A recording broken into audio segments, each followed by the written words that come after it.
Hello everyone and welcome back to a brand new video. Yes, it is that time of the year once again, ladies and gentlemen, where we start to get some news about the all-new Formula 1 game, and I was very lucky to be invited to an online kind of video preview of what to expect from F1 2024. Now, we've got 3 separate videos coming up over the next couple of weeks, so I would highly recommend getting yourself subscribed to the channel, of course, covering various different things surrounding the game. Of course, I'm currently under an NDA, so I can discuss some things in this video, and I'll obviously be able to be discussing other things in other videos in the near future. But of course, if you've got any questions, I would highly recommend leaving them down in the comments below, and any I can answer, I will try to. Of course, I've been very lucky. I've been able to work with EA on, obviously the F1 franchise for quite a few years now, so it's always nice to sort of get an early look and obviously hopefully provide you guys with some information as well. Of course, the footage you're seeing on your screen will just be F1 23 content. Unfortunately, at the moment, I've got no footage that I can show you guys, which is a little bit of a shame, but obviously as soon as we get some access to F1 24 and we can start posting videos, that's exactly what I'm going to be doing as well. We're trying to hit 130k subs at the moment, so it'd be greatly appreciated if you would drop a sub to the channel. This is kind of therefore going to be sort of a more talky video. It's going to be quite a sort of intense video, kind of almost like a video essay, if you will, because they actually mentioned quite a lot of things. Today, as you'll have read by the title, we can talk about the physics and the handling changes to F1 24, and obviously I think EA are going to be kind of releasing like a short little video describing it, but I kind of wanted to go in more in depth and kind of really run through everything and what it'll mean. So obviously if you're planning on playing F1 24 a lot, you really want to kind of know what you're going to be expecting going in. Hopefully this video is going to be the one for you. Now, I've got a big list, so if you are watching me and wondering why I keep looking up, yeah, that's why everything is up there. I'll try and leave some timestamps as well down in the description. So, EA F1 24, the big thing that we know in terms of the physics handling is that there is an all-new kind of system that's been put into place called the EA Sports Dynamic Handling. Now, obviously, that just sounds like a lot of buzzwords, to be completely honest, but it covers a whole range of things, from all new suspension physics, dynamic camber gain, I'm just looking down my list, a heavier emphasis on the centre of mass, more energy power unit settings, and everything like that, which is all going to affect how the car's going to handle and hopefully provide you guys with a more authentic experience. Now, it's the first kind of big update, I would say, to the suspension physics since F1 2019, and all of the things that I'm going to be talking about as well apply to both Formula 1 cars and the Formula 2 cars, because if you're like me, the Formula 2 cars are very good fun. Sadly, I believe that also confirms there is no chance of classic cars coming back in the near future. Whether supercars will be in the game, I don't know. I don't think anyone is really too worried either. But yeah, obviously, like I said, the last time we kind of saw a major update was back on F1 2019. Of course, COVID then meant that it was very difficult for Cody's EA, obviously, to go to the Formula 1 teams. Now, they did actually mention as well that they've really tried to spend more time with the real-life F1 teams heading, obviously, into this new game as well, to kind of try and get a better understanding. Of course, some of the F1 drivers, if you remember back a few years ago, were obviously playing the game on streams and things like that during lockdown, so they were kind of able to provide quite a bit of feedback then. And honestly, F1 2021, obviously, because it was 2020 they were all playing, that obviously had all the problems. Not even problems, but inaccuracies. So 2021 was a huge leap forward. I think they kind of accept now they absolutely messed up with how the 2022 car should handle. They were just impossible to drive. But honestly, F1 23, I think, was a fantastic game to drive on as well, and I've really enjoyed it. So it seems kind of like they've understood that and have wanted to build on F1 23 and kind of obviously have tried to develop from there. So the big headlines in that regard is that things like flat spots are coming to the game. So these ridiculously extreme setups, where you're locking up into every corner, mashing down on the engine braking and things like that, they're no longer going to work. Everything that I was reading through is seemingly putting a real emphasis on smoothness and being a lot more gentle with your car. So the heat in the tyres and obviously the tyre wear as well are going to have an even bigger impact inside this game, of course. In F123, you'll have noticed things like undercuts sometimes didn't actually work depending on the track you were at. It would take a little bit of time for the tyres to heat up. It really seems like they've kind of steered more down that dynamic. So yeah, things like flat spots though are going to be a huge deal breaker for a lot of people, because if you have a lockup, suddenly it is going to be a lot more difficult to drive your car, and you know, it might mean that more races become 2 stops or 3 stops even, if you are really struggling with the tyre wear. And alongside that has come a lot of changes to the camber and the toe, as well as obviously the anti-dive systems that obviously each of the teams have got. So for example, obviously, for those of you that don't really know the technical terms, the camber is obviously, if your tyres are pointed directly up like that, you're obviously running neutral camber.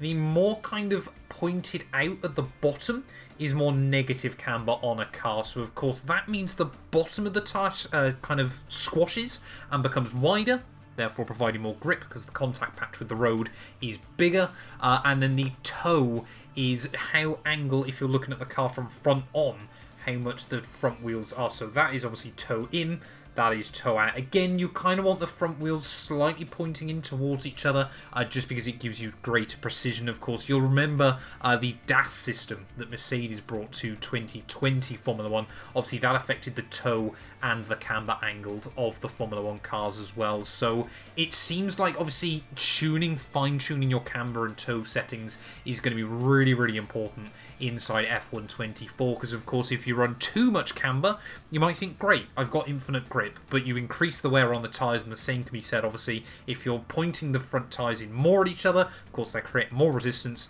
and putting more wear through the rubber as well. And of course, the new kind of anti-dive measurements that have been put in as well obviously affects, you know, how much weight is going through the front tyres. You know, if the car's suddenly tipping forward into a corner, you're putting a lot of weight and a lot of pressure through those front tyres, which again, you know, could include locking up and things like that. And of course, alongside that, making that one change by itself is pretty irrelevant.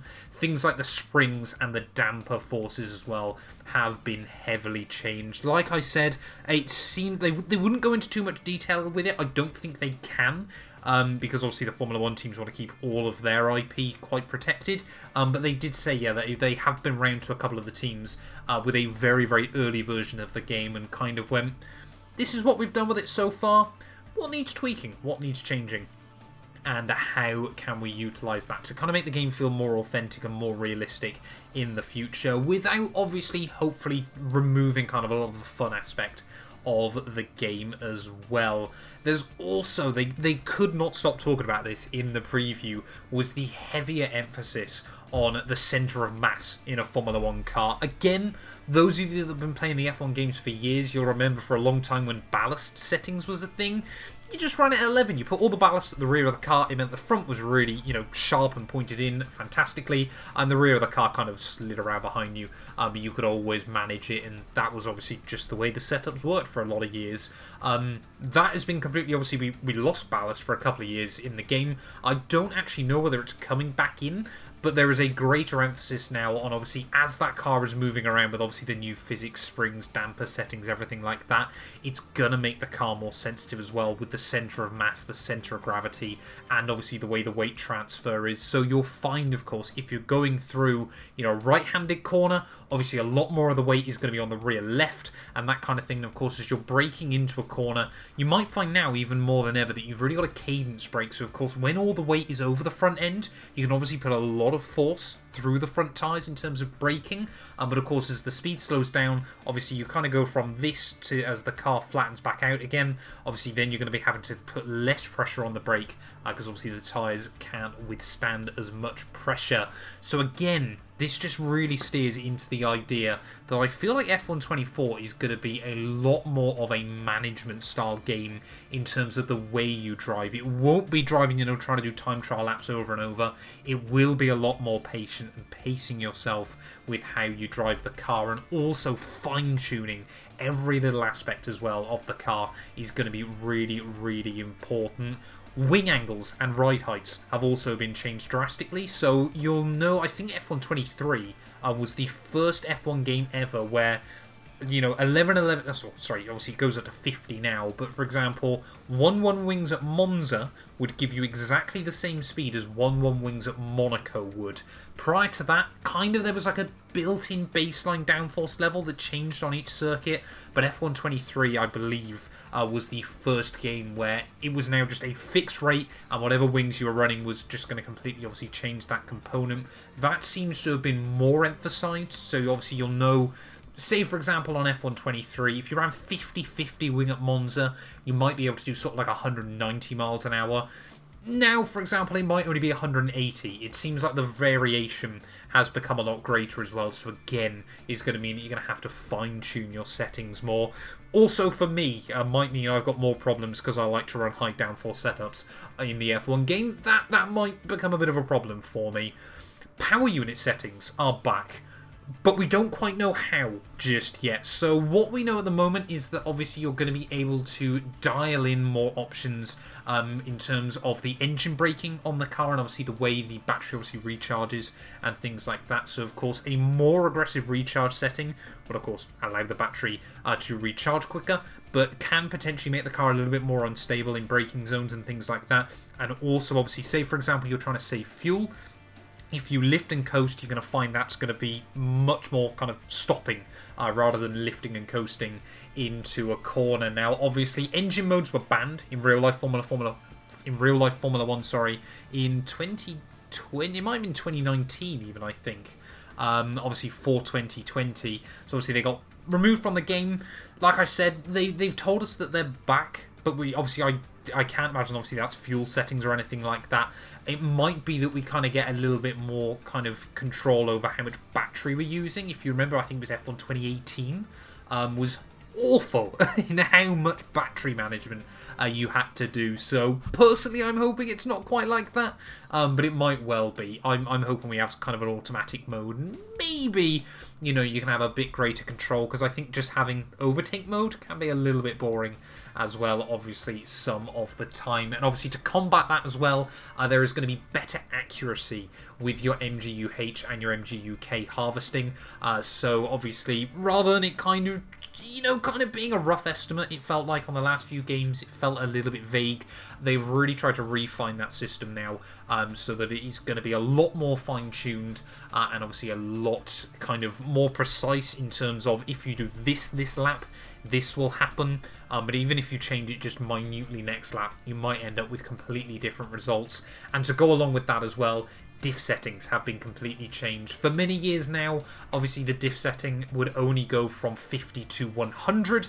That has now been adjusted to 0 to 100. So basically, obviously on a Formula 1 car, like any car, you've got a rear differential, obviously, because Formula 1 cars are rear-wheel drive. And obviously, if it's at 100, both rear wheels have to spin at exactly the same rate. That obviously can theoretically increase traction, but can also make the car more wheel spinny. And of course, obviously, if it's only 50, it means that one of the wheels can spin a lot more and the other one can spin a lot less. So that now has been opened up, so you could go from literally one wheel spinning completely and the other one stopped, I guess, if it's at 0. And obviously, you know, you can still move it all the way back up to 100. So that, I think, is going to really try and drive home, again, about that smoothness in the car. Again, about really trying to fine-tune your settings to make sure that, obviously, you've got a car that is stable as well. Not only in the braking zones with the lockups, but also in the traction zones as well on the exits of corners. So I think that's going to be a really interesting setting that I feel like is going to take quite a while for people to learn before kind of a meta is established. At least I hope so, because it's always quite fun when you've got to investigate these things as well. But yeah, diff settings now that are completely unlocked potentially is certainly going to create a lot more variety in how people set up the car and how you're going to be able to maximise obviously the pace from a vehicle. Now the damage model, apparently, unfortunately they seem quite quiet on it when people were asking about it. You can ask questions. It seems like the damage model isn't really changing at all. However, what they did say was obviously with the new physics and handling settings, obviously with, you know, the way the Aero now works and things like that, all they said was that wing damage now is going to more closely represent how the car is affected. I don't know whether that's going to make it better or worse, because for years now we have complained that wing damage in the F1 game seems to affect the car more than it does IRL. I don't know whether that's therefore going to be better this game or even worse than ever, but they also mentioned that even engine cooling again is going to be really, really important. Of course, obviously, if you pick up side pod damage or something like that, you're going to find yourself down on power very quickly because obviously the engine is overheating and obviously it's trying to regulate itself as best as possible. But yeah, it all seems like on paper a lot of exciting new features that are going to be coming to the game as well. So hopefully that is going to provide a more dynamic racing experience. Hopefully, you know, we kind of got a few bits and pieces coming out from people in the beta. Of course, if you are on the beta for F124, don't leak any information. Don't post anything online. I know you're not meant to, so just stop doing it. I know it's a beta and it'll always get leaked. But if you are on there, you know, it is a luxury for a lot of people as well, so don't go and ruin it. But I saw a couple of people complaining about like the way they were driving the car, and it's obviously very, very clear how much more kind of simulation the F124 is going to be in that regard. So it isn't just going to be a game that you can jump on potentially and immediately be up to pace. It is going to take some practice and working things out, which I think is a good thing. I think it's really, really important, of course. I wouldn't mind the option between kind of having like a really kind of simulation setup and kind of a more easygoing one. But personally, I quite like having that kind of extra control, that extra dynamic, because at the end of a race, if you win, it feels like more of an achievement as well, because you've been able to manage things a whole lot better than maybe other people have been able to. But there we go then. That is going to kind of be all the information we got from this first kind of deep dive from EA. Again, a massive thank you to them for providing me with early access to this information so I can make a video for you guys, which hopefully you have enjoyed as well. Like I said, I'll try and answer any questions I can, but there will be some more updates coming around in the near future as well. But thank you all so much for watching. Please do make sure to leave a like, get yourself subscribed, and we'll be back very soon with more F124 news.